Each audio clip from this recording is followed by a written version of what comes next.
The emergency conclave chamber above the Karen Rift was built to intimidate species into cooperation, and on that cycle it succeeded only in clarifying contempt.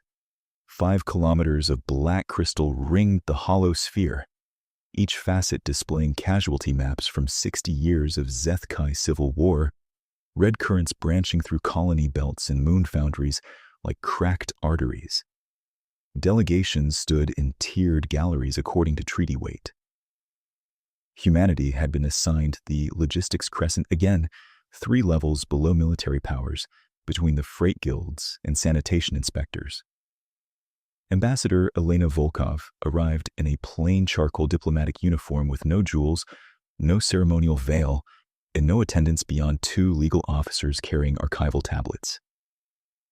Across the chamber, the Zethkai Directorate delegation entered through a column of silver light and occupied an entire war dais meant for sovereign blocks.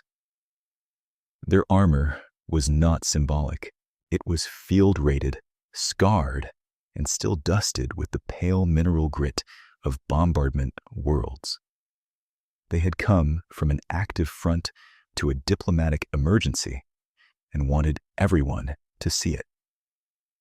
The Zethkai were older than most voting civilizations, and they reminded the galaxy of that fact with the tireless rhythm of gravity. Their war academies had broken empires before human languages had standardized orbital law. Their fleet doctrine was studied in every command school and feared in every shipping lane.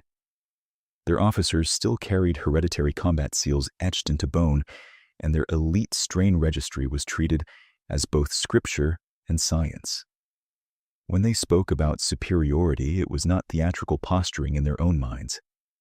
It was administrative truth. High Commander Grant stood at the center of the war dais beneath a rotating genetic crest, tall even by Zethkai standards, plated in dark command harness with a spine array of tactical links running from neck to lower back. His voice carried through chamber resonators tuned for species with different hearing ranges, flattening every soft edge into decree. "Emergency conclave delegates," Grant said, and the casualty maps dimmed to frame him. "The Directorate appears here under protest. We are prosecuting a lawful purification conflict against contaminated insurgent lineages. We requested corridor tolerances and supply neutrality. Instead, we find human agencies funding relief museums in active war sectors, preserving mixed lineage relics, and transporting disallowed archives under humanitarian banners. This is interference disguised as sentiment." A low murmur moved through the galleries. The Valari observers folded their translucent hands. 2 merchant blocks exchanged private channel bursts and then went silent when Directorate aides looked up toward them. Grant continued, each sentence shaped like a charge sheet. "Humanity remains useful in freight harmonization and casualty accounting. These are commendable functions for a short-lived species with talent for inventory. But do not confuse proximity to civilization with authority over its direction. Human art is ornamental noise produced by mammals who cannot edit their own bloodline. Your museums are mausoleums for weakness. Your archivists embalm defects. Your restorations obstruct necessary forgetting." Elena did not move. Her legal officers did not glance down at their tablets. They had prepared for a speech like this and found it mild by Directorate standards. Grant lifted one clawed hand, and hololiths bloomed around him, seized canvases, broken stone tablets, reliquary shards tagged from contested shrines. "Within this conflict zone, all mixed lineage archives are contraband. Memory itself must be purified before governance can stabilize. The superior strain cannot negotiate legitimacy with diluted inheritance preserved by foreign curators. We therefore issue formal demand under wartime prerogative. Earth and affiliated agencies will cease funding relief museums, terminate cultural extraction operations, surrender all recovered artifacts of disputed provenance, and withdraw conservator vessels from Directorate theaters within 1 standard day." He turned his head toward the human crescent with deliberate slowness. Failure to comply will be interpreted as participation. We will inspect, seize, and if needed, destroy archive ships and sanctuary platforms carrying prohibited material. No tribunal will overrule us within our sovereign campaign. This chamber may log objections. History will not. The chamber held the brittle quiet of species calculating insurance liabilities. The Kith avians shifted on their perches. One of the old scholars of Lum activated a translation seal twice, as if hoping nuance had softened the threat. It had not. The threat was exact. Elena rose when protocol lights reached the human crescent. She stood without amplification for a heartbeat, then activated a narrow beam channel that forced every listener to hear her in their own linguistic register. For 2 centuries, she said, human institutions documented atrocity and mercy in equal detail because selective memory has a predictable outcome. It licenses the next atrocity and calls it correction. We entered Zeth-Kai war zones under ratified humanitarian charters.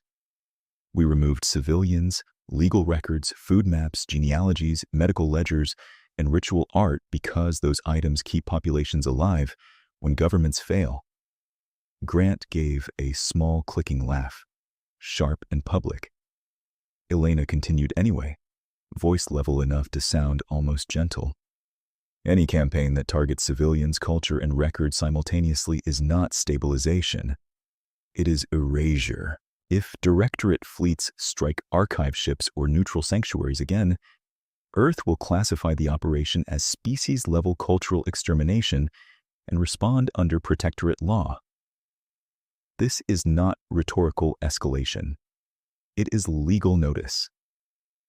Grant's response arrived before Chamber Protocol opened his channel, his command override forcing priority. Children painting over real power, he said, and his crest brightened with authorization sigils. Operation Clean Genome is now active across all designated sectors. Interference will be culled with the interference. The sigils replicated across the chamber display in cold white script. Activation time stamped within the hour. No one in the galleries applauded.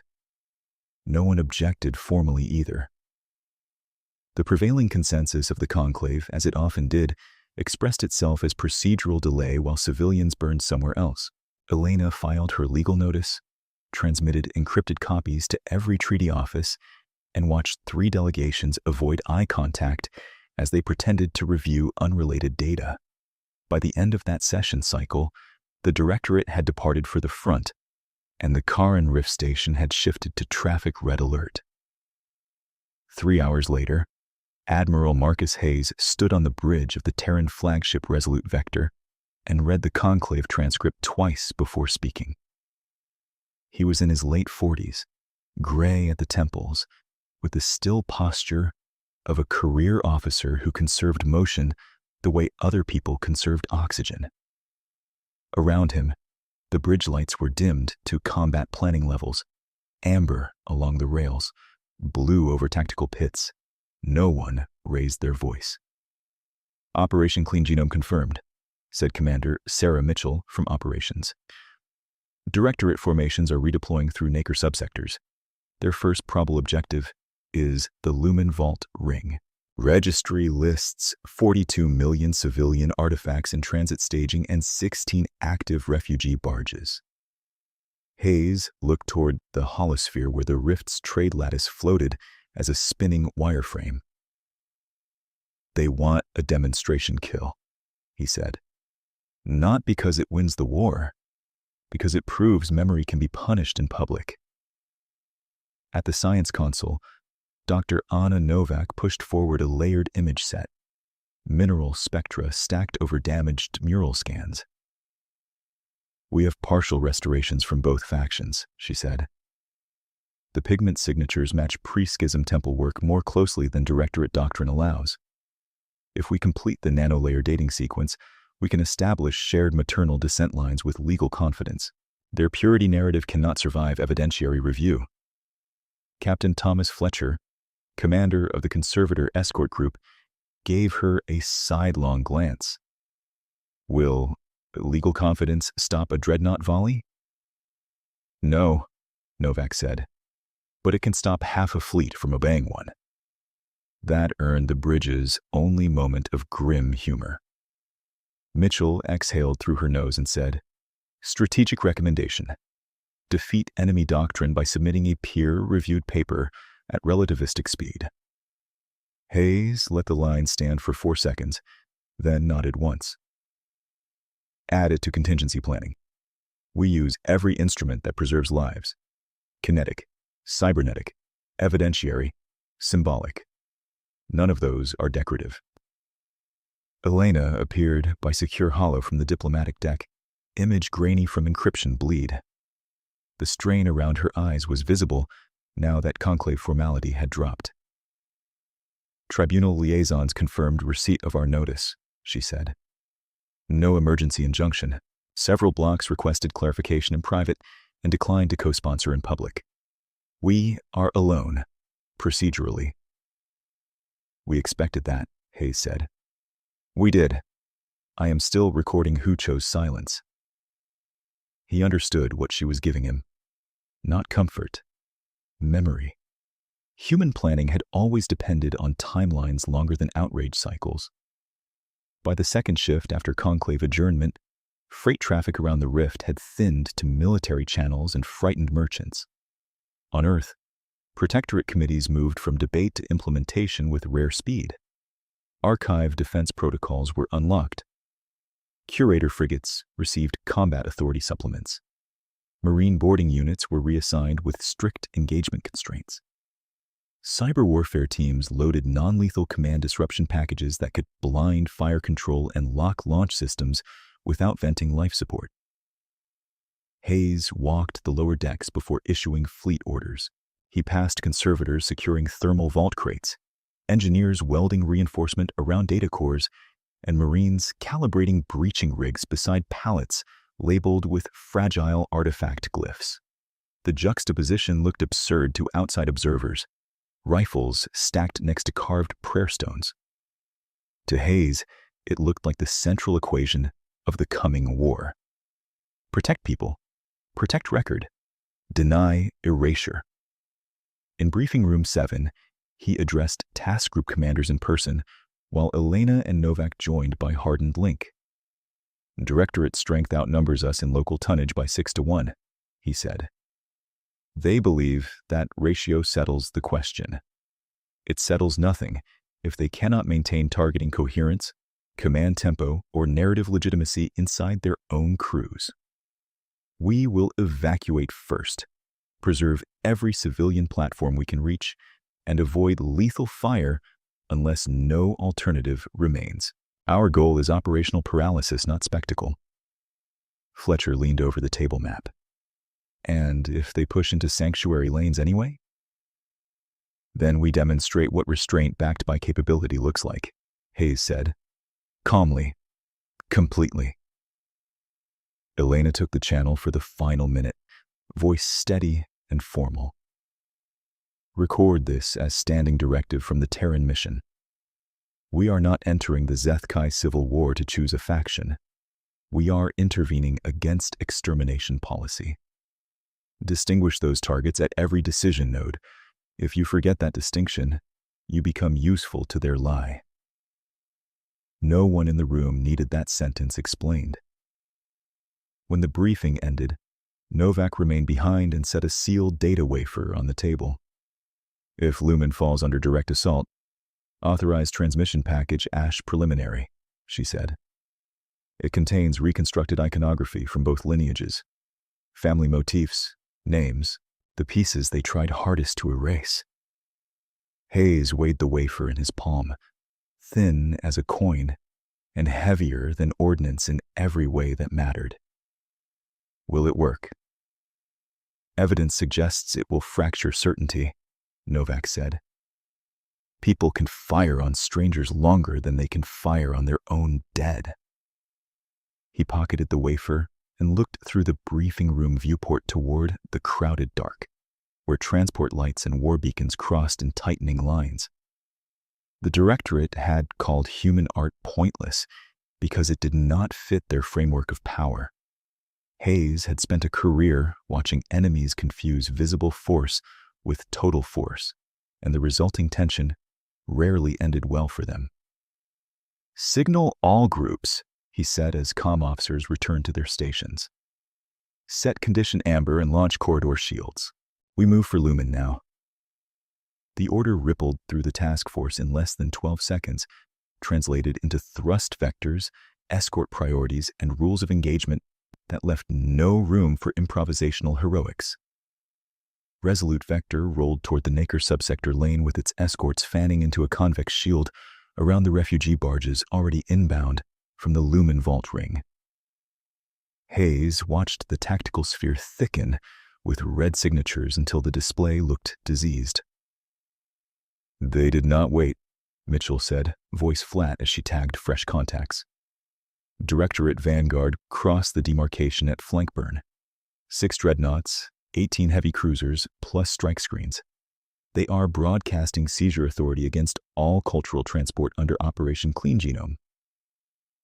Hayes keyed fleet-wide command. "All ships, this is Vector Actual. Execute Sanctuary Drift Pattern 3. Civilian lanes take precedence over tactical pursuit. Do not trade hulls for pride." On the diplomatic deck, Elena took the open emergency frequency as soon as the first Directorate challenge packet struck human comms. Her image appeared in the center of the bridge projection, backlit by legal glyphs and treaty seals. "Directorate vessels approaching Lumen," she said, each word clipped for clarity across species translators. "You are entering protected evacuation lanes carrying civilians, medical records, and lawfully registered archive cargo under Conclave Charter. You have received formal notice from Earth and the Tribunal. Alter course immediately and acknowledge corridor neutrality. If you proceed, your action will be logged as intentional strike conduct against protected cultural infrastructure." The reply arrived on tight beam first, then spilled public by Directorate choice. Commodore Reth Varn of the Assault Spear spoke from a command throne lined with genetic banners and battle talons.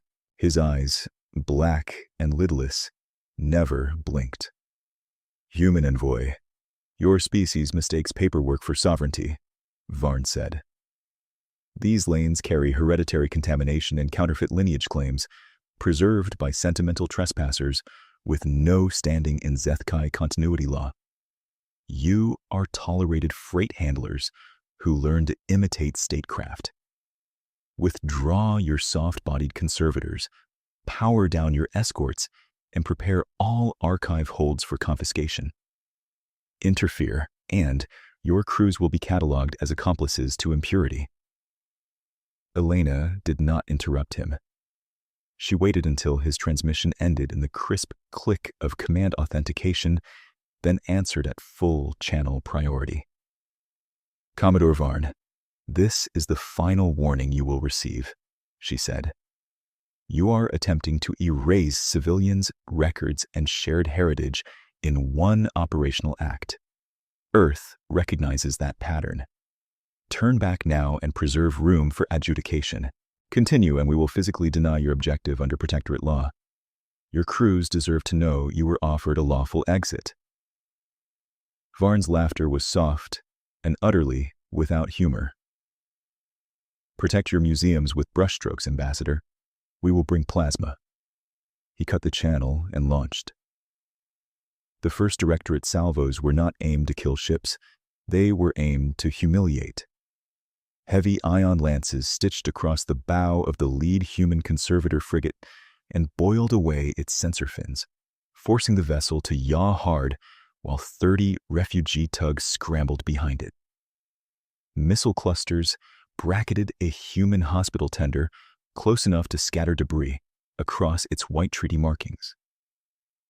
Varn transmitted every impact on open frequencies with targeting overlays and casualty projections, a public lesson in hierarchy. On the bridge of Resolute Vector, no one shouted. No alarms were allowed above 70 decibels by design.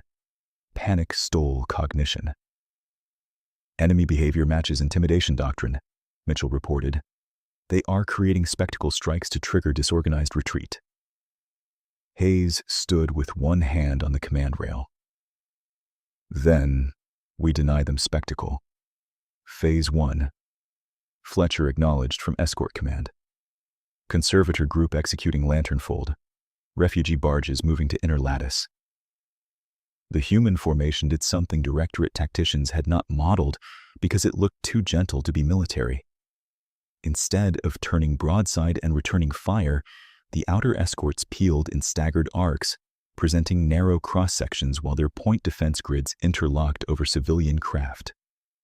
Drones detached in sheets and deployed reflective chaff curtains that refracted targeting scans into false silhouettes. From a distance, it resembled a school of metallic fish changing direction as one organism. Varn watched the maneuver from his flagship Harrow Crown and bared his teeth in irritation. "They run well," he said to his gunnery chief. "Continue pressure. Break the rear cluster and board their archive hulls intact." His tactical board showed a straightforward equation. Zeth Kai mass, range, and weapon yield exceeded human local assets by absurd margins. He had studied human naval reports and found them respectable, but procedural, a species of clerks who learned to mount guns. Even their caution looked like weakness to him, an inability to close and kill. "Authorize breach teams," he ordered. "I want their cargo manifest before the hour mark." A junior signals officer, scales still bright with recent promotion, hesitated. "Commodore, human channels are transmitting legal notices to our crews directly. Some strike captains are requesting clarification on archive contraband categories." Varn turned his head with predatory stillness. "Clarification is disobedience with better grammar. Deny all variance requests." As Harrow Crown accelerated, Lumen Vault Ring came into full view, a broken halo of station segments and docking spines wrapped around a gas giant's pale limb, each segment packed with evacuated artifacts in sealed vault modules. Human tugboats were still dislodging the last cargo trains from shattered berths. Civilian transponders blinked in dense knots behind improvised shield buoys. Varn raised all fleet comms so every Directorate crew could hear contempt as command doctrine. "Observe the mammals," he said. "They preserve stone and pigment while war decides blood. They think memory grants legitimacy. Legitimacy comes from survival of the strong line. Fire control. Mark the central archive truss. Teach them scale." The truss vanished in white heat under synchronized lance fire. A breath later, the human response arrived, and it was not what Varn expected. No return barrage, no retaliatory strike. His forward gunnery deck suddenly lost lock on every priority target at once. The targeting lattice filled with drifting static, then with thousands of false contact ghosts that mimicked heat profiles and engine signatures so precisely that autofire refused to commit. Harrow Crown's secondary arrays tried to compensate and received contradictory range data from 3 separate sensor clusters, each insisting the others were compromised. "Source," Varn snapped. "Unknown," the gunnery chief said, claws hammering controls. "Interference pattern is moving with their drone cloud." On Resolute Vector, Mitchell watched enemy lock confidence percentages drop into single digits. "Curtain is holding," she said. "Enemy forward batteries are blind past 2,000 kilometers." Hayes nodded. "Once. Phase 2. Disarm. Do not destroy." The next 8 minutes rewrote every projection attached to the word ornamental. Human interceptor packs launched from ships officially classified as curation frigates threaded through the interference cloud and hit Zeth Kai Vanguard weapon housings with surgical kinetic spikes designed to shear external targeting rings rather than breach reactors. One by one, Directorate cruisers lost fire control articulation. Their guns remained powerful, but they could no longer track anything beyond close visual range. Boarding torpedoes launched by Zethkai Marines were snared by autonomous nets and nudged off vector into cold space. Varn stared at his board as status icons shifted from combat green to degraded amber faster than his officers could speak. "They are not trying to kill us," his chief strategist said, disbelief flattening her voice. "They are stripping function." "Then close distance and crush them," Varn said.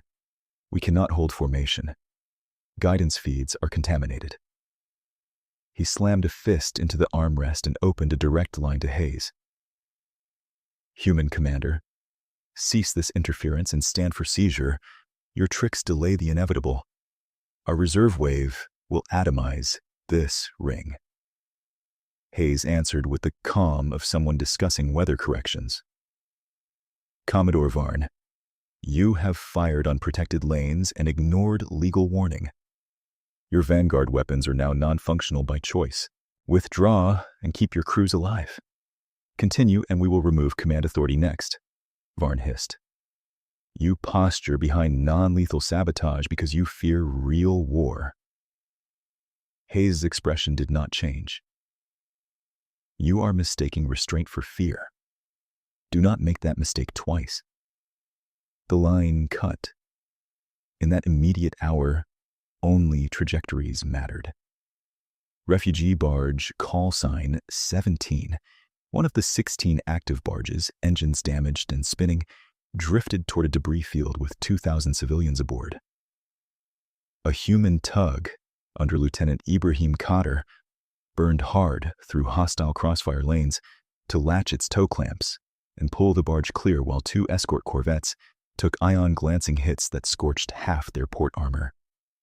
No one broke formation to pursue glory. Every human maneuver served evacuation timing. On Harrow Crown, confusion spread faster than damage. Strike captains reported seeing familiar family sigils projected across their own threat displays, old pre-war motifs appearing briefly in corrupted targeting windows before vanishing. Some dismissed it as malicious spoofing. Others went silent long enough to miss firing windows. Varn ordered comm discipline and threatened summary censure, but his words had to compete with mounting sensor failure and the unsettling fact that human ships could have killed several crippled cruisers and chose not to. By the 6th engagement hour of the Lumen action, Directorate casualties were lower than their doctrine expected, and operational humiliation was far higher. They had not seized a single archive hull. They had not destroyed a single refugee barge. Their Vanguard, superior on paper by every traditional metric, had been turned into a blunt instrument striking smoke. Mitchell rotated the tactical feed so Hayes could see withdrawal vectors opening toward the inner ring.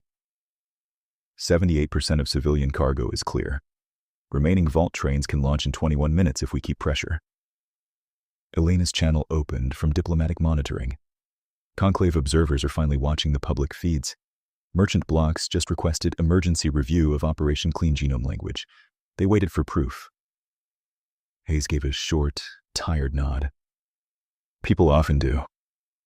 A tremor moved through the bridge deck as a distant impact wave crossed the ring, then stabilized. The young communications ensign at Station 4 looked up from her board, eyes bright with controlled fear. "Sir, Directorate Command Net is calling us archive fanatics and demanding unconditional surrender of all recovered material. They are rerouting second-line forces from Naker Gate." "Of course they are," Mitchell muttered. "They just discovered the freight handler's bite." Hayes let the sardonic line pass, then addressed all task group commanders with the same measured tone he had used at departure. "Lumen evacuation continues. Maintain non-lethal priority where viable. If enemy units target refugee engines or medical hulls, you are cleared for disabling force without additional authorization. We hold this lane until the last civilian transport jumps."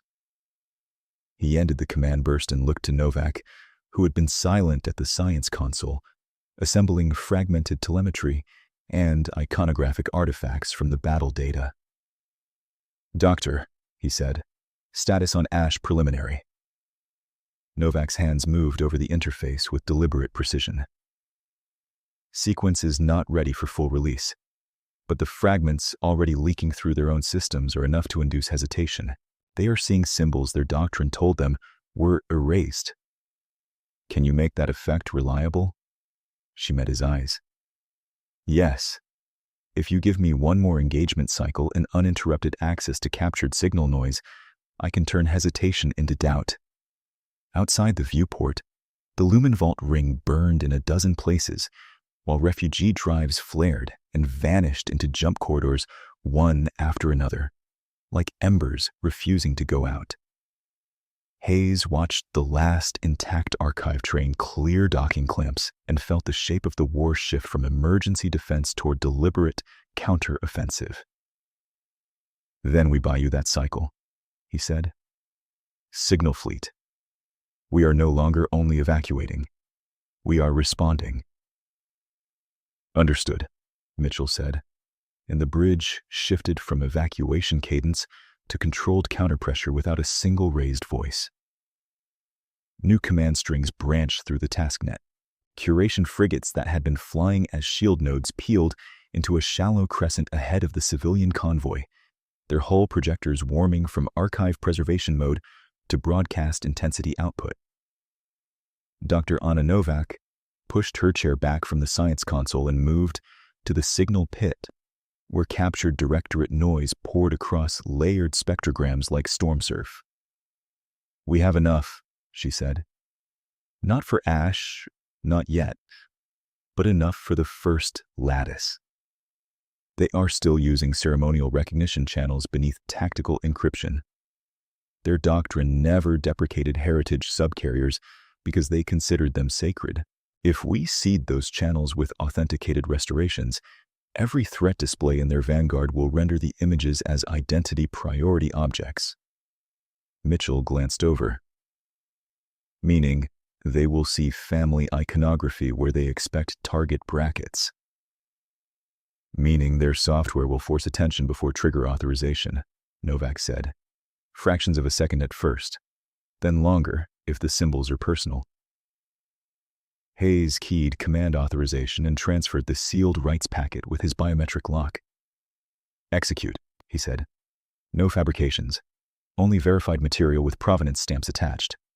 We do not win by lying better." Novak gave one tight nod. "Agreed." Across the human line, projector arrays rotated into alignment. To directorate sensors, they looked like harmless comms blooms, soft spectrum emissions with no thermal spike to justify panic. Farn's tactical staff tagged them as psychological theater and returned to range calculations. Then the first mural unfolded across combat space. It appeared on every open military frequency at once, not as propaganda text but as light and mineral color reconstructed from shattered pre-war shrine walls. A river procession under 3 moons. Family sigils braided along ceremonial robes. Names in old script that both factions had declared contaminated for different reasons. The image drifted between fleets as a translucent plane, kilometers wide, then resolved inside directorate cockpit glass through their own identity parsing protocols. Targeting reticles dimmed automatically to foreground it. On the bridge of Resolute Vector, Mitchell tracked enemy fire intervals and watched them stutter. "There," she said quietly. "Primary batteries are pausing 3 to 4 seconds between solutions. Strike screens broke formation to clear visual overlays." Hayes kept his hands folded behind his back. "Hold our line. Do not exploit confusion with lethal fire." Elena's encrypted channel opened from diplomatic control. "Conclave public feeds just spiked. Half the chamber thinks you hacked religious memorials." "We restored legal artifacts they tried to erase," Hayes said. "If anyone asks, remind them the provenance chain is attached." "I already did." Her voice stayed level, but iron sat under every word. Merchant blocks requested independent verification. Scholars of LUM volunteered as neutral validators. The same delegations that avoided eye contact yesterday are suddenly concerned about heritage law. That concern arrived late, Hayes said. Late concern still creates witnesses. 90 seconds later, a second projection replaced the river procession. A fractured temple ceiling reassembled from dust scans and private reliquary captures. Its central medallion depicting the maternal crest Novak's team had flagged as common ancestry across both war lineages. The medallion was not argument. It was visual grammar every Zethkai cadet learned before weapons training. It told them where they came from. It told them who counted as kin before politics edited the list. Commodore Reth Varn saw the crest bloom across Harrow Crown's command glass and felt something colder than fear pass through him. Purge display contamination, he snapped. Hard reset all tactical interfaces. Route fire control through blind mode if necessary. His systems chief moved quickly, then froze over her console. Blind mode refuses full commit. The heritage channel is tagged as command adjacent by ancestral compliance law. We can suppress the local rendering, but the subcarrier keeps repopulating from external sources. They are feeding us authenticated packets. Then block external sources. We tried. Their drone mesh is relaying through our own challenge response pings. Varn slammed a command claw down, opening fleet-wide voice. All captains disregard visual intrusions. These are mammal tricks intended to dilute operational focus. Continue seizure protocol and prioritize archive hull disablement. Any officer delaying fire authorization for iconographic review will be charged with lineage sabotage. He expected immediate acknowledgments. He received them, but too many came delayed, clipped by static and hesitation. One cruiser captain requested formal clarification whether the projected crest matched band or protected dynasty status under old continuity code. Another asked whether firing through ancestral funerary script constituted ritual breach. Varn cut both channels before they finished. On the human side, Fletcher's escort group moved like clockwork around the last outbound vault train. Convoy spine clear in 6 minutes, he reported. Enemy pursuit vectors degraded but not broken. They are still dangerous at close range. Understood, Hayes said. Launch Curtain Delta and keep distance.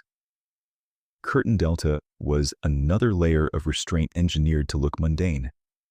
Thousands of coin-sized reflectors dispersed from human canisters and spun into geometric planes between ships, catching projector light and refracting the mural stream into fragmented shards that slipped through gaps in directorate jamming attempts.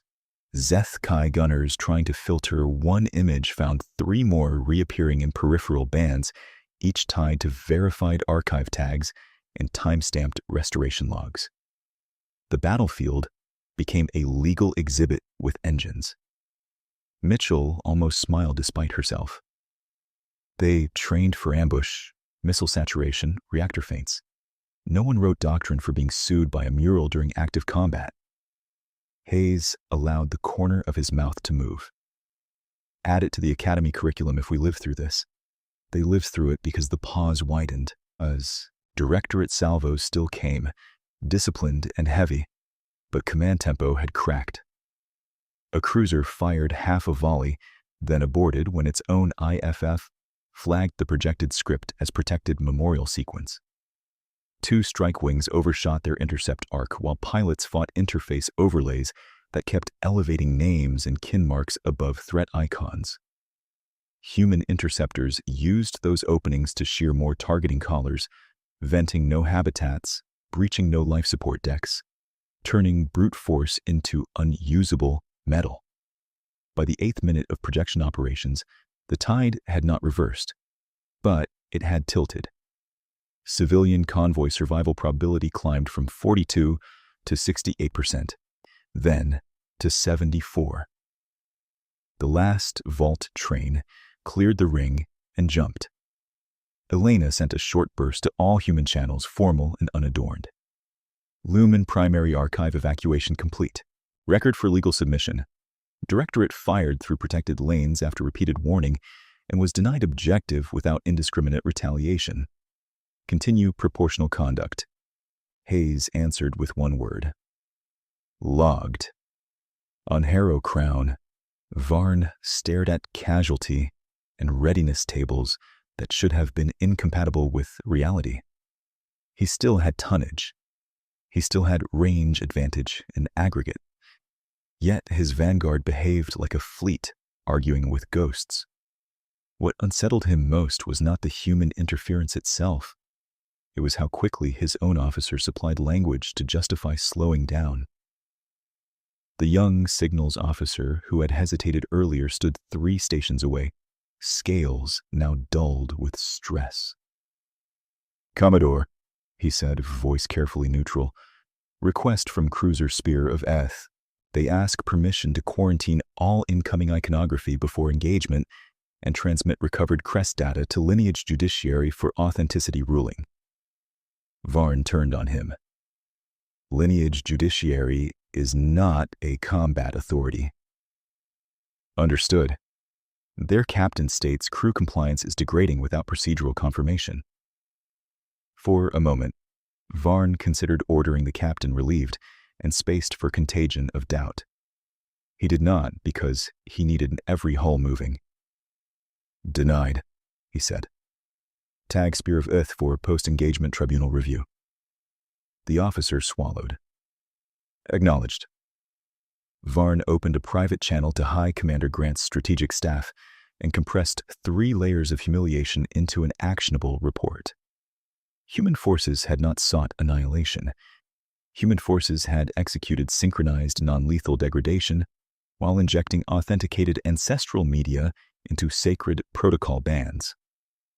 Result: temporary command latency, inconsistent gunnery compliance, failure to secure archive assets.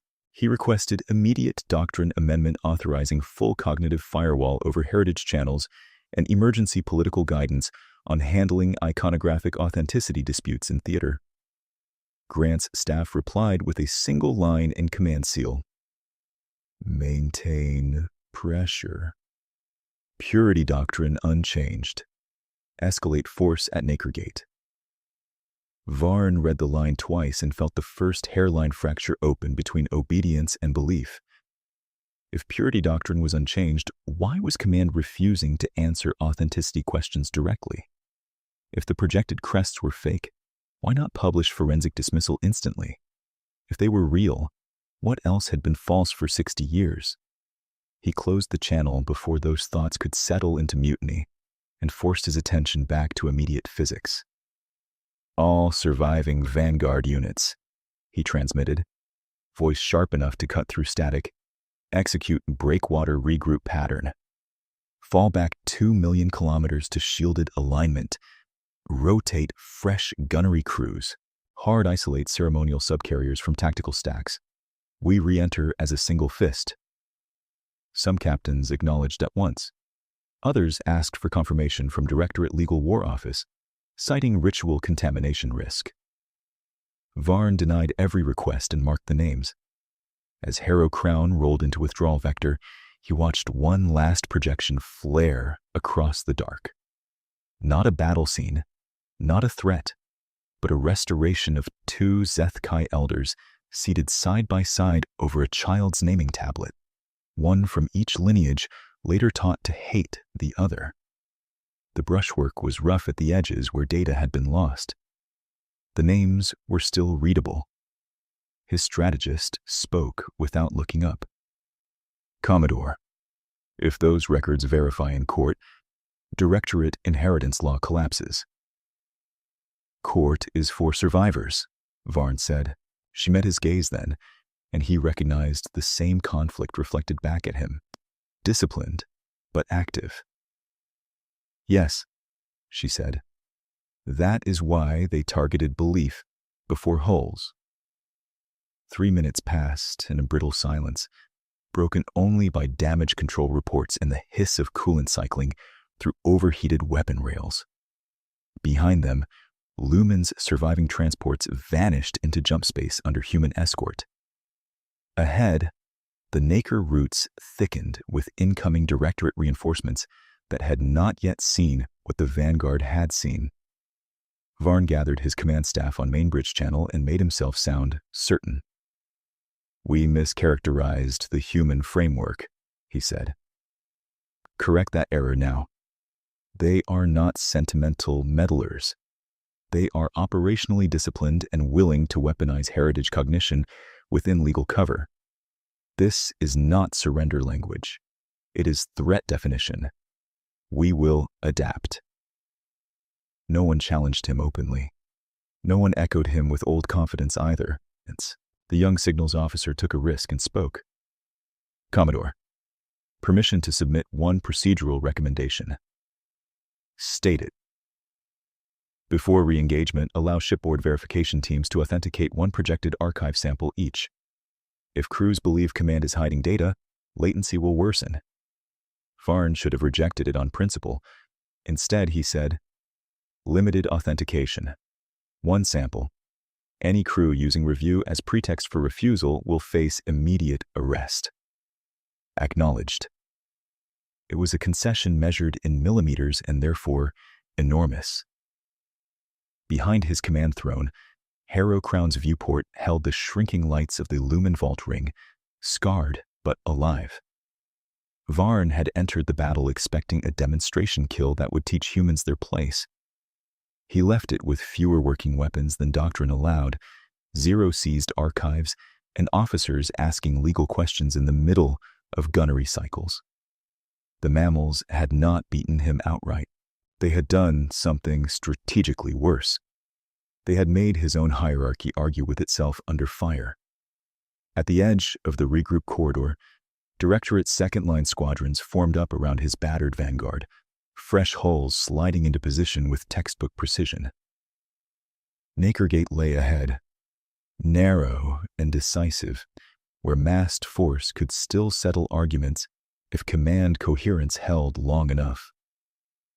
Varn straightened, set his claws on the armrests, and issued the order that would carry them into the next collision.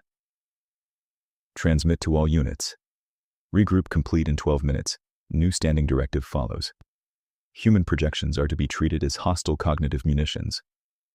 Fire control will run through dual authority confirmation until purity channels are resecured. We advance on Naker Gate in layered formation, and we take back initiative." Around him, officers repeated the command, some with conviction, some with careful professionalism that sounded almost like prayer. On the bridge of Resolute Vector, the same transmission arrived as clean intercepted text, and Commander Sarah Mitchell expanded it across the tactical glass without comment. Dual authority fire control. Ceremonial channels isolated. Layered advance on Naker Gate. Hayes read it once, then looked to Dr. Anna Novak. They adapted faster than expected. Novak was already scrolling through the captured packets. "They adapted to projections," she said. "They have not adapted to proof." Mitchell raised an eyebrow. "Proof does not usually survive first contact with a dreadnought." "Then we should transmit it before they fire," Novak replied. She brought up a dense lattice of microscopy scans, pigment stratification charts, and archive stamps from 6 destroyed temples and 19 private reliquaries. Every data block carried 3 independent signatures: Terran Conservation Authority, Valari I Chain of Custody Witness, Scholars of Lum Forensic Validation. Nanolayer dating is complete. So is isotopic crossmatch from battlefield dust, shrine plaster, and funerary inks. Both warring bloodlines descend from the same maternal dynasty. Not similar, not adjacent. Same line. Elena's image flickered onto the command channel, eyes tired but focused. "Can this survive tribunal adversarial review, not just scientific review?" Novak nodded once. "It was built for hostile review. We included raw acquisition logs, contamination controls, uncertainty bands, and ritual registry correlation under old continuity code. If Directorate legal staff challenge this, they either concede authenticity or admit 60 years of doctrine was fabricated. Hayes folded his arms. What is delivery mechanism? Novak turned the screen toward him.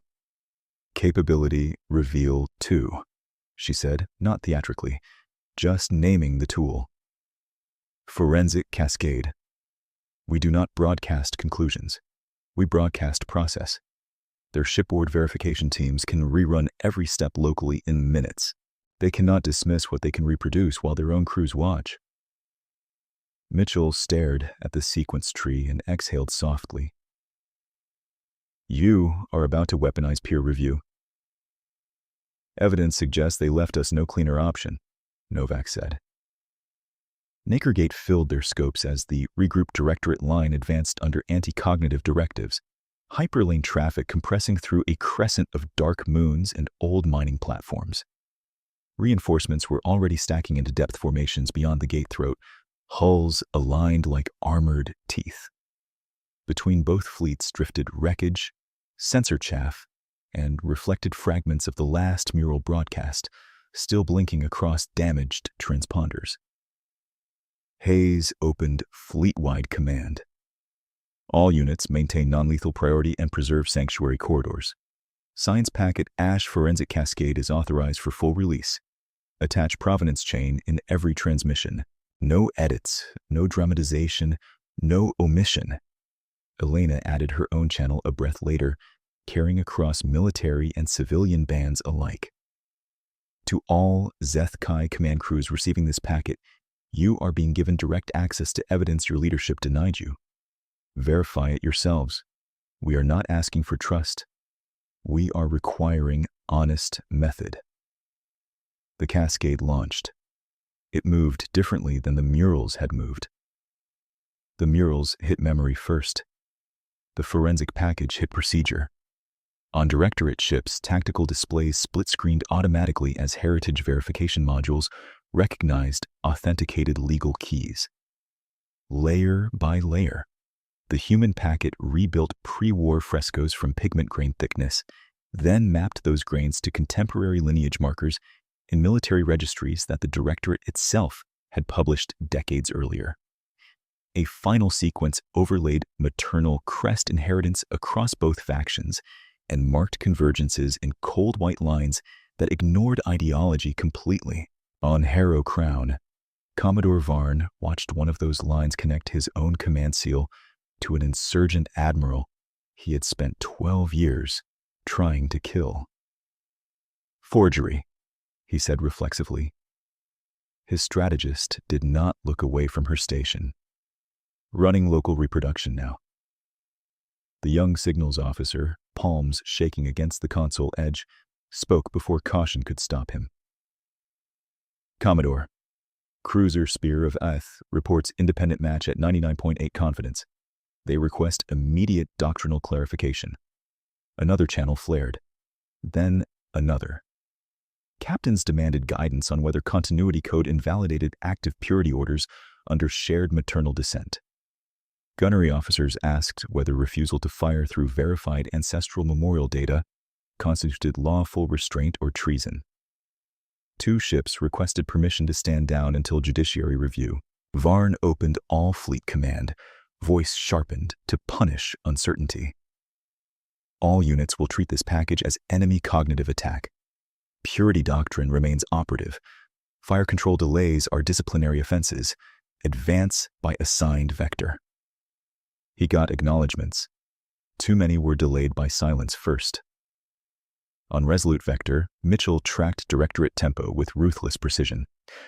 Their command net is fragmenting into legal argument clusters. They are still moving, but not as one body. Hayes asked, "How long do we hold this advantage?" "Unknown," she said. "If Grant injects hard authority and executes dissenting captains, coherence may return." Elena's gaze hardened.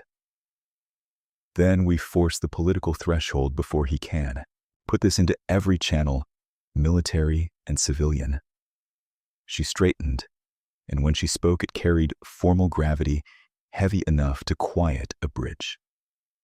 Zeth Kai officers, if you continue this campaign after local verification, you are no longer following mistaken doctrine. You are choosing documented extermination in full knowledge of fraud. The tribunal will prosecute command responsibility accordingly. Stand down now, and your crews live to testify. Persist, and you inherit Grant's liability.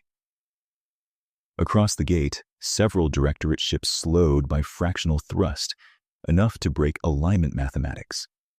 One destroyer dropped formation entirely and shifted to defensive posture, facing neither side, as if unable to decide which threat was real. Varn saw it and slammed emergency override.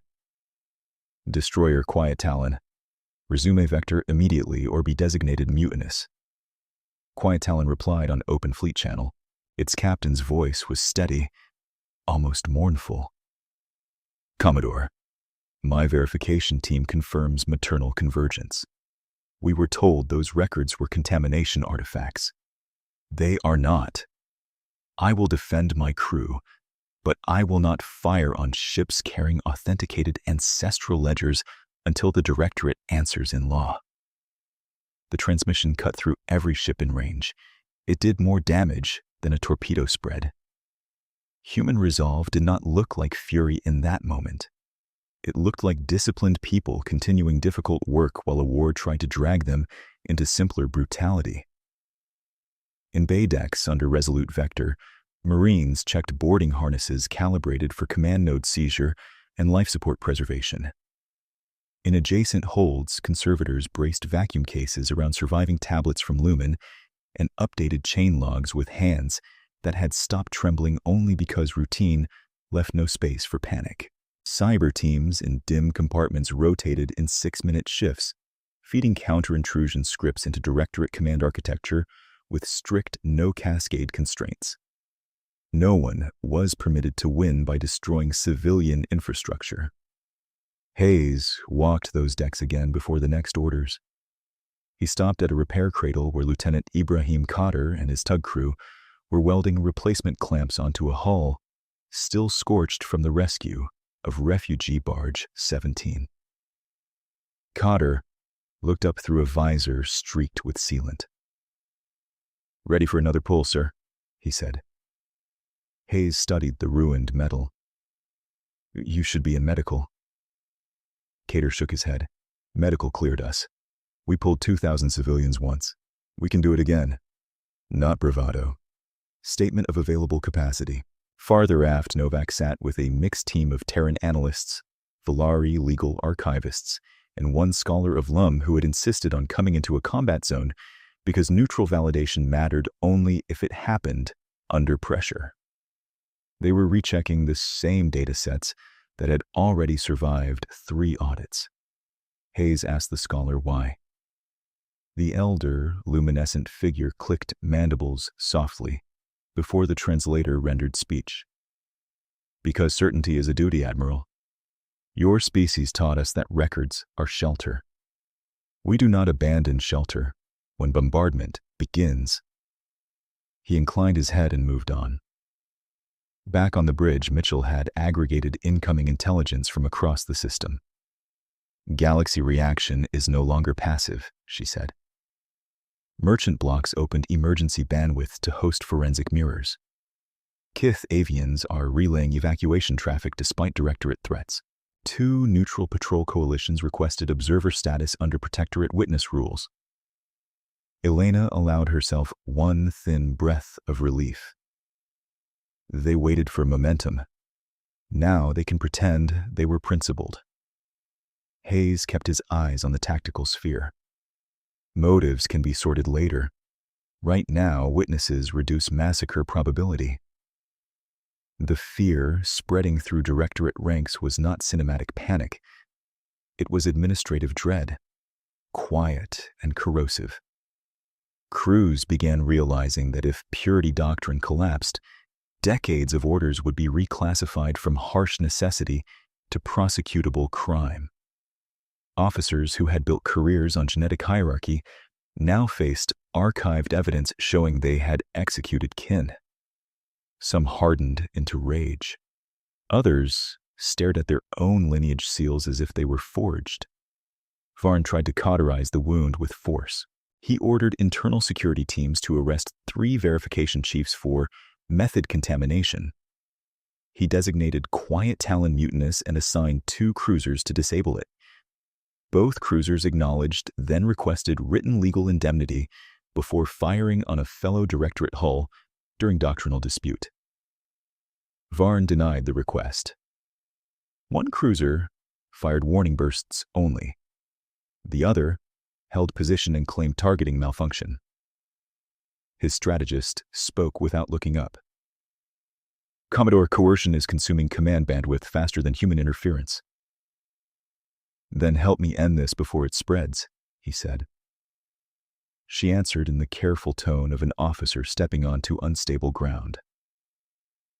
There may no longer be an end this that preserves the old framework. He did not reply. He transmitted fresh attack vectors and pretended the fleet still behaved like a single machine. At Nakergate, the human advantage became measurable. Mitchell projected comparative tempo graphs over the battle map. Directorate decision cycle has lengthened by 43%. Their dual authority patch created exactly what Novak predicted. Every trigger pull now requires 2 officers who may no longer agree on doctrine.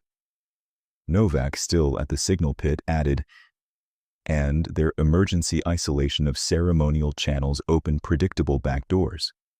Cyber teams can now lock specific launch authorities without touching environmental systems.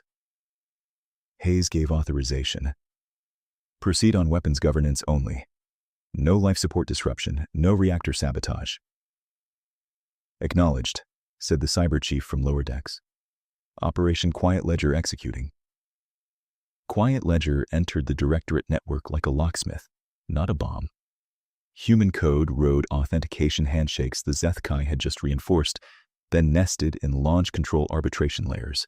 One by one, selected warships attempting full salvo release received hard interlocks and a blunt legal message in their own command script. Launch authority suspended pending lineage adjudication and tribunal review. Appeal code attached. Mitchell almost laughed, a short, incredulous sound. We just served injunctions through their fire control. Hayes did not smile. Keep pressure steady. Panic creates accidents.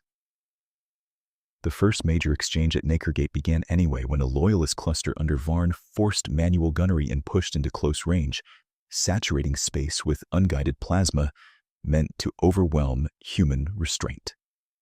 Hayes answered with layered defense exactly as planned.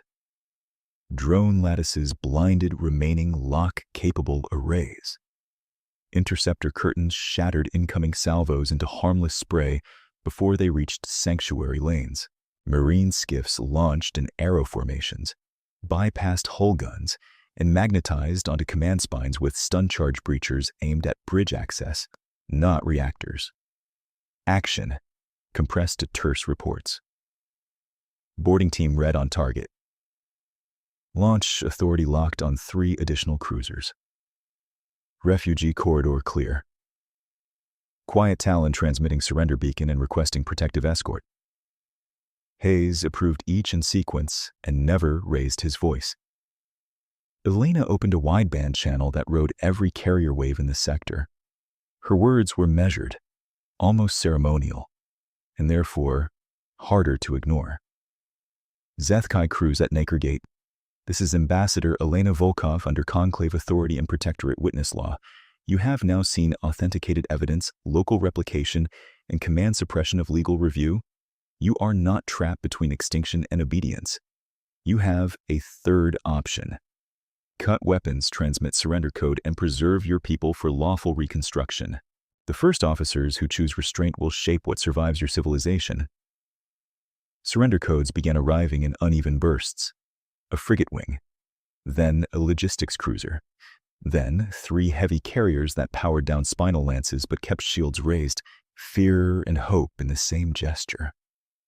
Varn watched icons switch from hostile red to neutral amber across his board and understood that initiative had moved.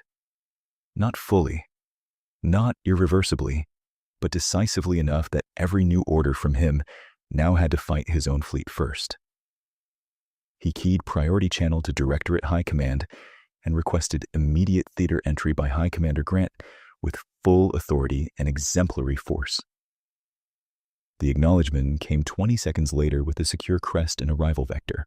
Mitchell saw it at the same moment and brought the new signatures up over Naker Gate.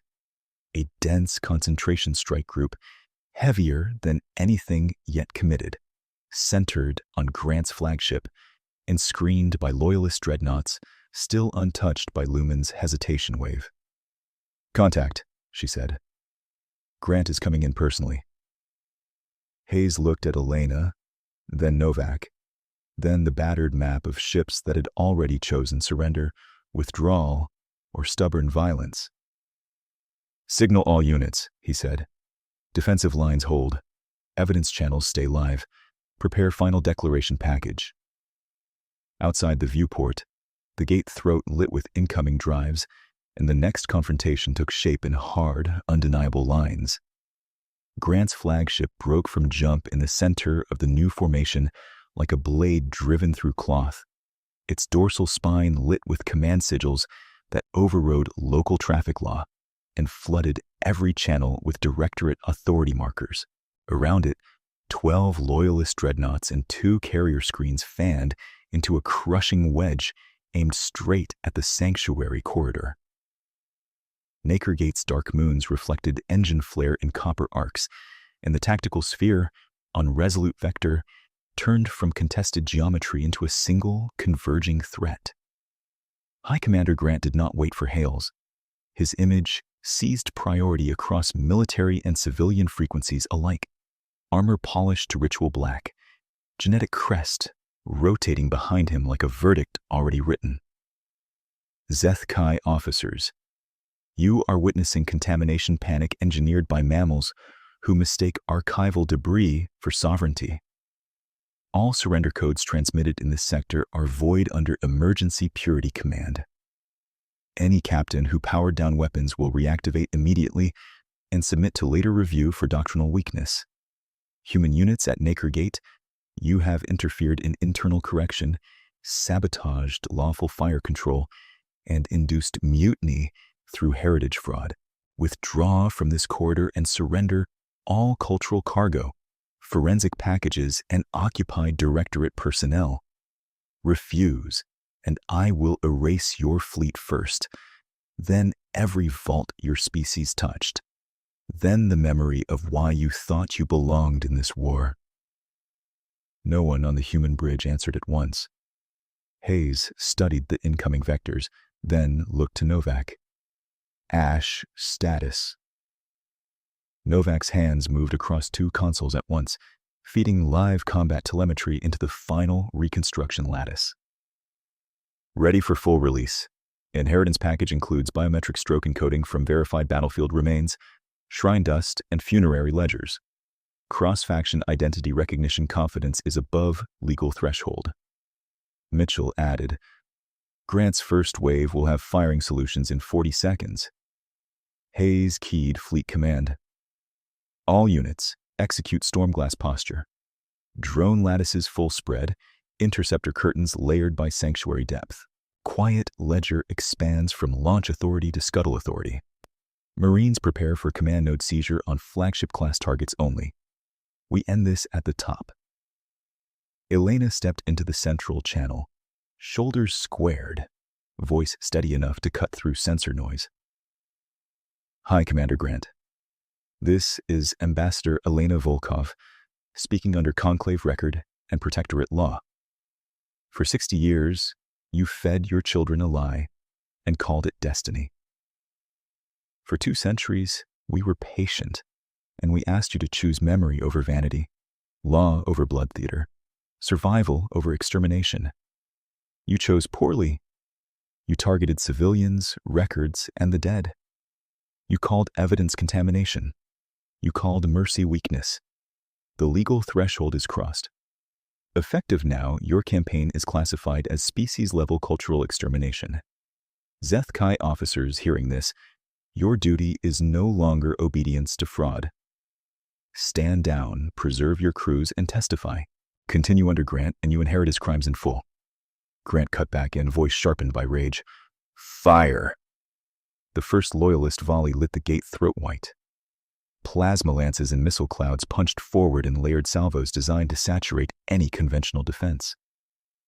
Human drone lattices met them in silence, thousands of autonomous nodes shifting in synchronized planes that bent targeting confidence into chaos.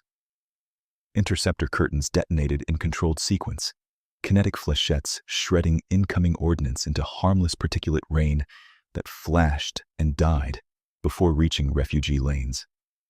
Behind the defensive shell, civilian transponders held steady. Stormglass holding, Mitchell said. Second volley inbound. Loyalist carriers launching strike swarms. Curtain 2, Hayes replied. Keep sanctuary lanes sterile. The battle accelerated into disciplined brutality. Human curation frigates that the Directorate had dismissed as soft auxiliaries rolled broadside and projected full-spectrum interference artifice tuned to Zeth Kai threat-parsing architecture. At the same time, cyber teams drove Quiet Ledger deeper into Loyalist command stacks, locking selected launch rails and forcing manual override delays. Zeth Kai ships still had power, range, and mass. What they lost was continuity. Fire came in bursts instead of cadence.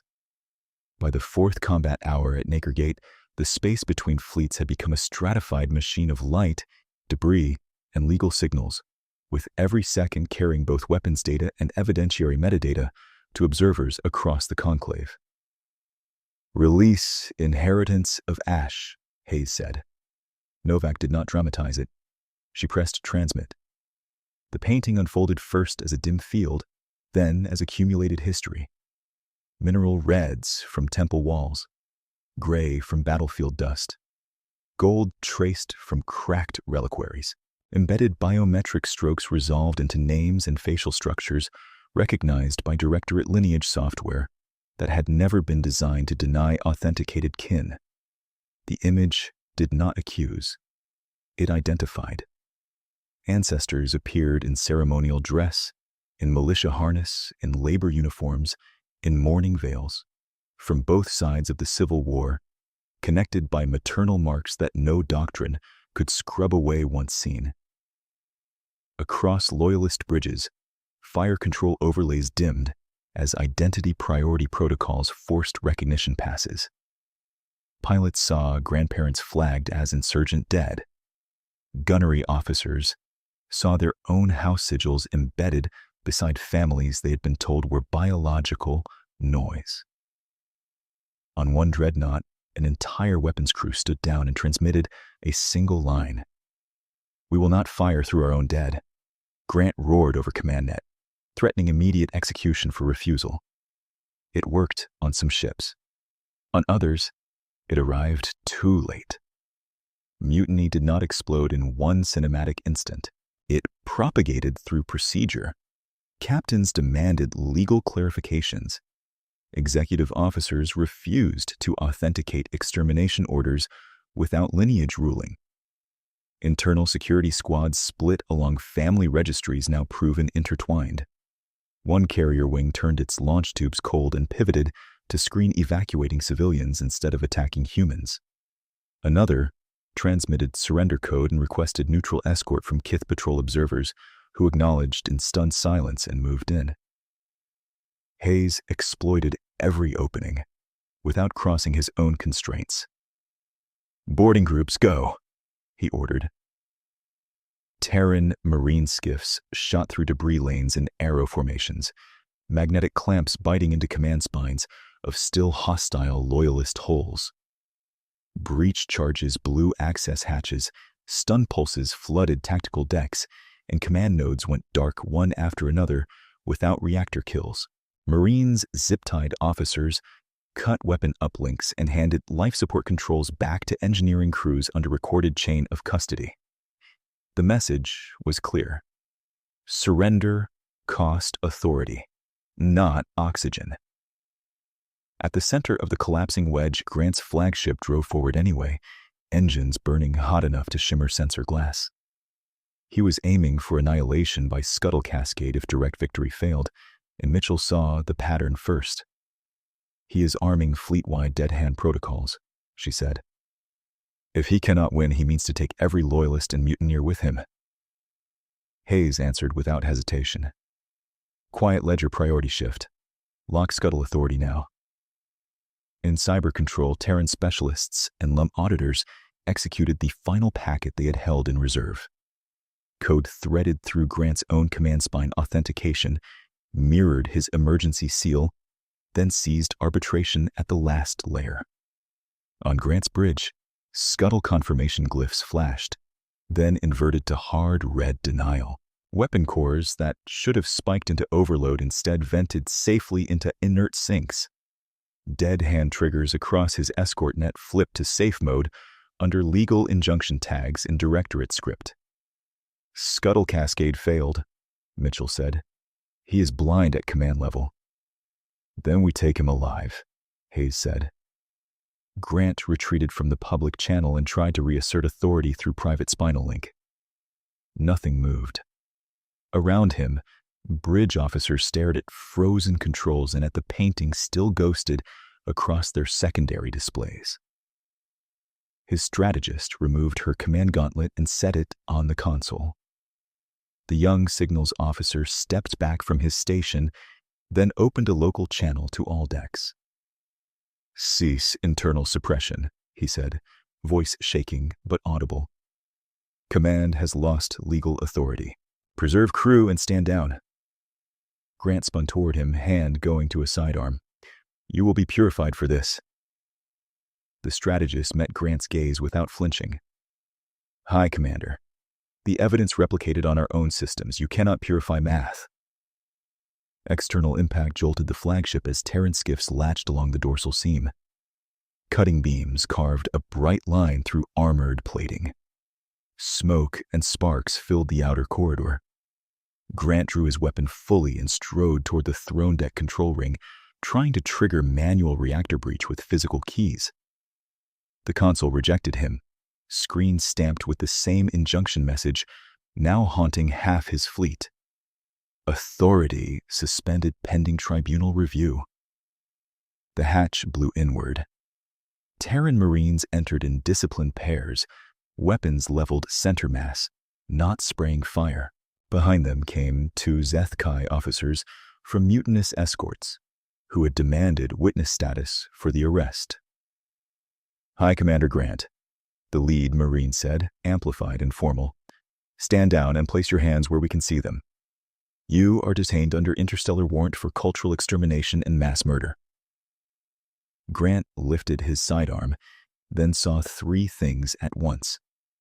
His command spine still locked, his own bridge crew no longer moving to shield him, and the mutinous officers watching with something colder than hatred. He fired one shot into a bulkhead, more gesture than tactic. A Marine's stun round struck his weapon arm, knocking the sidearm across the deck. He staggered, hit the console, and looked up at the painting reflected in fractured glass above him. Hayes entered moments later under guard protocol, helmet off, expression unreadable. Grant spat at his boots and forced his voice back into contempt. You win with pigment and sentiment. Hayes stopped 2 steps away. We won with evidence, discipline, and the part of your people you failed to kill. Grant lunged once, barehanded and futile. Marines pinned him to the deck, locked restraint cuffs around wrists and upper arms, then attached a spinal dampener that disabled command link signaling without harming motor control. One of the mutinous Zethkai officers stepped forward and spoke for the record. I am Captain Sarek of Quiet Talon. I witnessed refusal of lawful review, attempted mass scuttle, and continued extermination orders after evidentiary confirmation. I submit testimony and request protective jurisdiction. Elena's voice came through a portable relay carried by the 2nd Marine Team. Testimony received. Protective jurisdiction granted under Conclave Emergency Article. Outside, the battle ended, not with a final explosion, but with an avalanche of choices. Loyalist ships, seeing Grant in restraints, transmitted surrender codes in clusters. A few attempted flight and were disabled by interceptor nets and engine shears, then boarded without hull breach. 2 dreadnoughts fought to destruction against overwhelming non-lethal suppression until their reactors scrammed and crews evacuated. By local dusk cycle, Nakergate held no organized directorate offensive formation. Grant was marched through his own flagship corridor past officers who would not meet his eyes. At the docking spine, he was transferred to a hardened Terran custody shuttle under joint human and Zeth-Kai witness guard. As the hatch sealed, he turned once toward Hayes and Elena on the gantry. "This will fracture your precious peace," he said. "They will tear each other apart without fear." Elena answered in the same restrained tone she had used in the conclave when no one stood beside her. They already tore each other apart with fear. Now they have record, law, and names. That is how wars end for real. The shuttle detached, escort lights flaring as it set course for the interstellar tribunal, holding platform already moving to receive high-value detainees. Behind it, at Nakergate, human ships held formation around surrendering Zeth-Kai hulls, while medics, engineers, archivists, and Marines began the slower work that followed victory, separating the salvageable from the broken and the broken from the lost. The first request for retaliation came 7 minutes after Grant's shuttle cleared the docking spine. It arrived from a human destroyer that had lost 2 compartments and 30 crew holding the sanctuary corridor. Its captain did not sound angry. He sounded tired enough to be dangerous. Vector Actual, Loyalist Dreadnought Spear Verdict remains combat capable at 40% and attempted to target our recovery boats during surrender processing. Request authorization for terminal strike.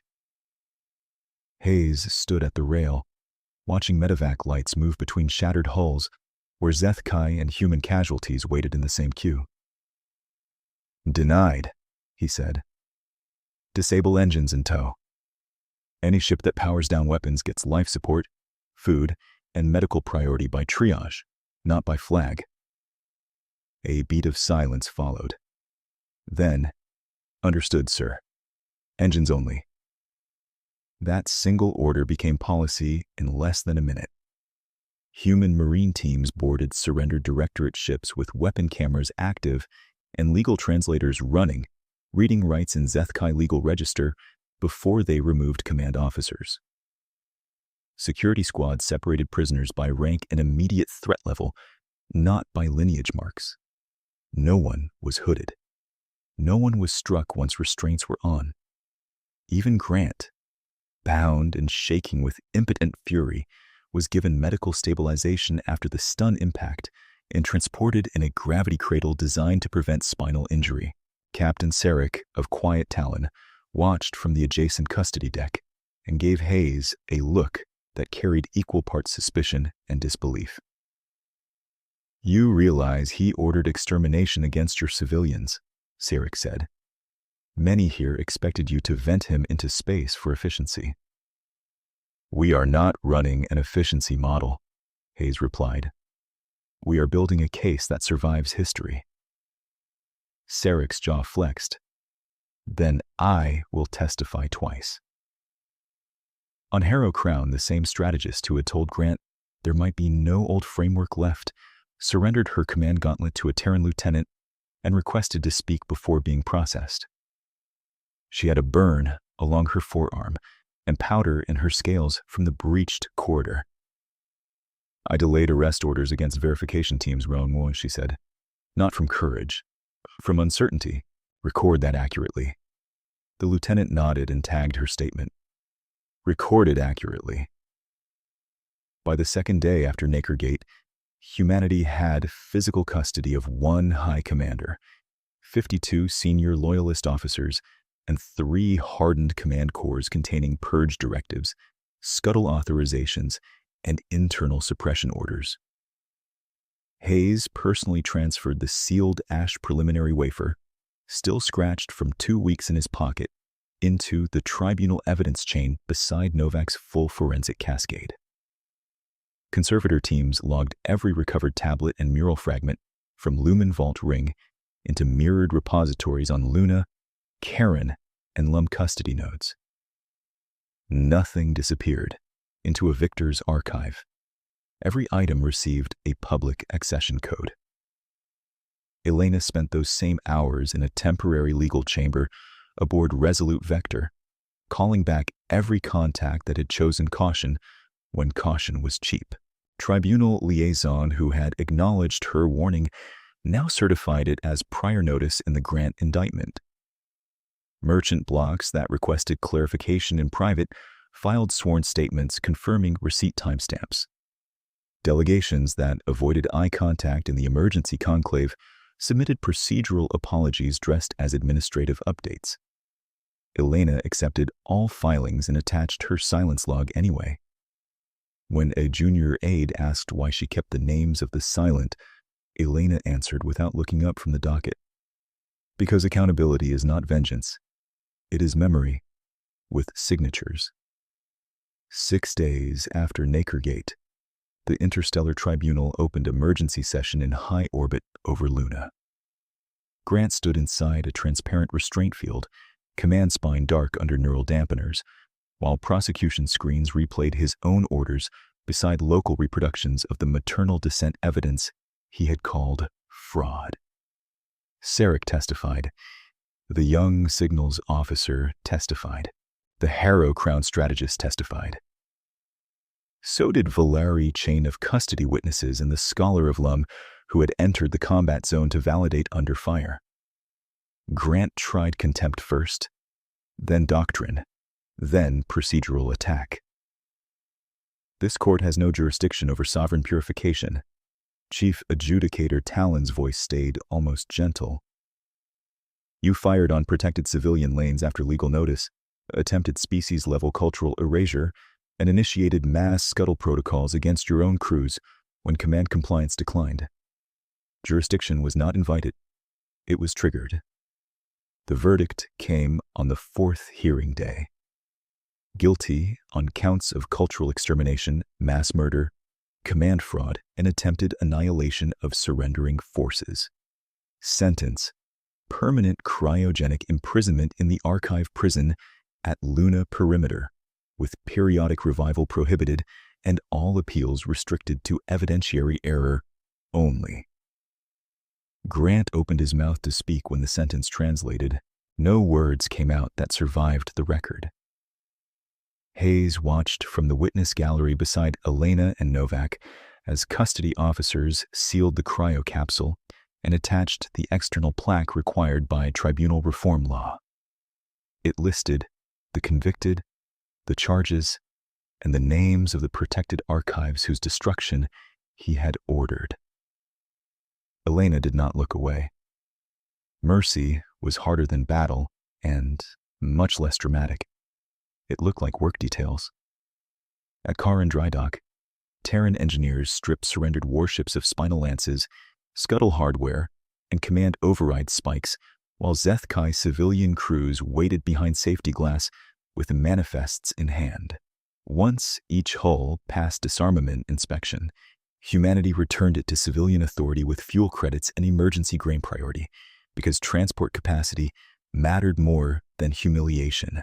A former loyalist quartermaster received his vessel back from a human petty officer and stared at the transfer slate as if it might detonate. "You are giving this back," he said.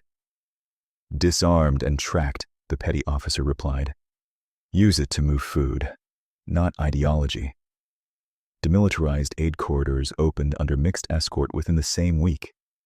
Human patrols flew beside Kith observers and newly neutral Zeth Kai cutters, with strict rules that any armed violation shut the corridor for all belligerents equally. In the old shrine districts, the first joint memorial atelier opened under Marine Guard.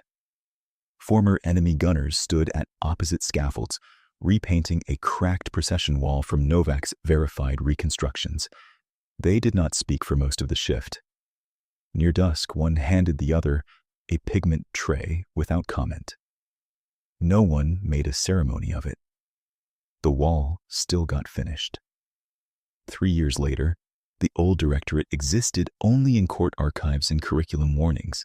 The Concord of Caron signed its constitutional charter in the same emergency conclave chamber where Grant had called human art ornamental noise. The war dais was gone. In its place stood a circular bench with mixed lineage Zethkai magistrates, Valari observers, and 2 rotating human legal monitors with no veto power by design. Article 1 banned genetic caste governance and lineage disenfranchisement. Article 2 recognized gallery archives, legal ledgers, and memorial ateliers as protected strategic infrastructure under galactic law, equivalent to hospitals and water systems.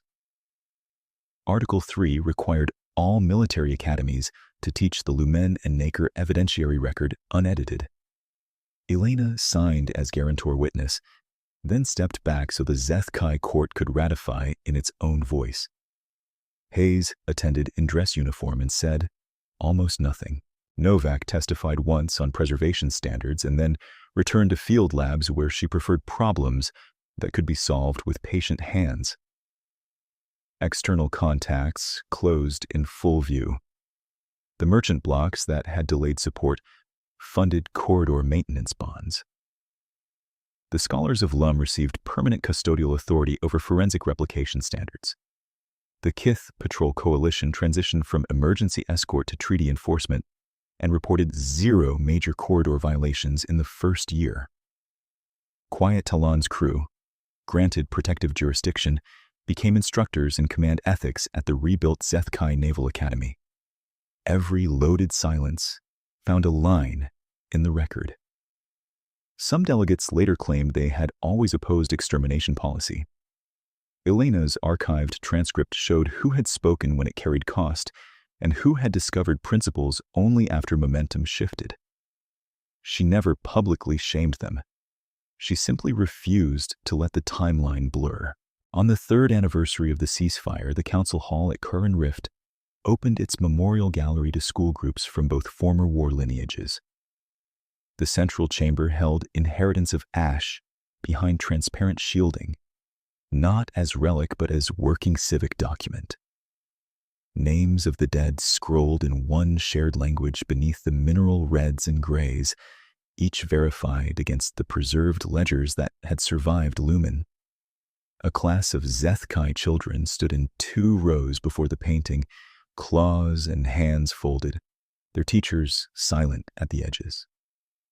One child with an old loyalist housemark read a name aloud. A second child from an insurgent district read the next.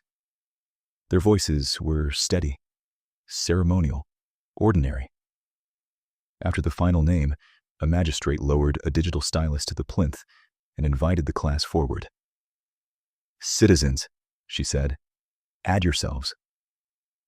They did, one by one, writing their names beneath the dead in the same script, then stepping back to make room for the next student. Above them, restored colors held. Outside the hall, civilian transports crossed the corridor in dense, peaceful traffic. Inside, no one argued over who counted as kin anymore, because the record was intact, the law was enforced, and the war was finished.